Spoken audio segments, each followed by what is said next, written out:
igama lami nguNkosikhona nguVusumuzi ngokwaNdabandaba ngokwaNongoma ngisuka khona nje manje. Ngizokweseka nina, ngizozeseka mina, ngizokweseka iy'ngane zami, ngizomela iy'nsizwa. Njengoba ngikhona la zikhona zonke iy'nsizwa ngumdidiyelwa kwaNongoma mina kwaMandlakazi. Njengoba nazi ukuthi kwaMandlakazi kunamakhosi amathathu, isile ematheni nakwaMandlakazi. So mina ngikwaMandlakazi, kubalulekile ukuthi ngikuchaze lokho. Wey'ngane zakwethu ngicela ukuthi ngedlulise mina umyalezo kuhulumeni. Umzali ohlakaniphile uqala ngokunakekela iy'ngane zakhe noma ngabe kulanjwe kangakanani ezweni. Umzali ohlakaniphile uqala ngokunakekela iy'ngane zakhe noma ngabe kulanjwe kangakanani ngaphandle. Uma ngabe uhulumeni ezoqala ngokunakekela abantu bangaphandle sizomjikela thina sizingane zakhe. Futhi ngicela ukusho ukuthi uhulumeni angalenzi iphutha lokucabanga ukuthi khona into engavimba thina la eSouth Africa uma sifuna ukulwisa abantu bangaphandle.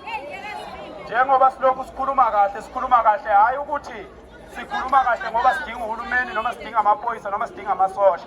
Singayikhiphela thina abantu bangaphandle la. Singakwazi ukuyikhiphela, lingaba linye igama, kungasa kungekho ngisho yedwa umuntu la eThekwini. Sicela uhulumeni asihloniphe ngoba siyazi ukuthi lapho abantu bakahulumeni, iy'khulu kahulumeni zinamaplazi, lama-drugs aphekwe emaplazini ey'khulu zahulumeni. Yingakho bengafuni ukuxosha laba bantu ngoba bawumsebenzi kubo. Ama-ID alungiswa kwa-Home Affairs, alungiswa kusho isikhulu sikahulumeni ukuthi akulungiselwe umuntu okufika i-ID.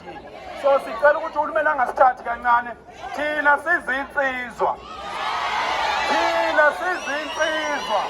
singayivala yonke lento eyenzakalayo.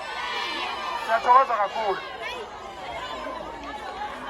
Wandile Mototi.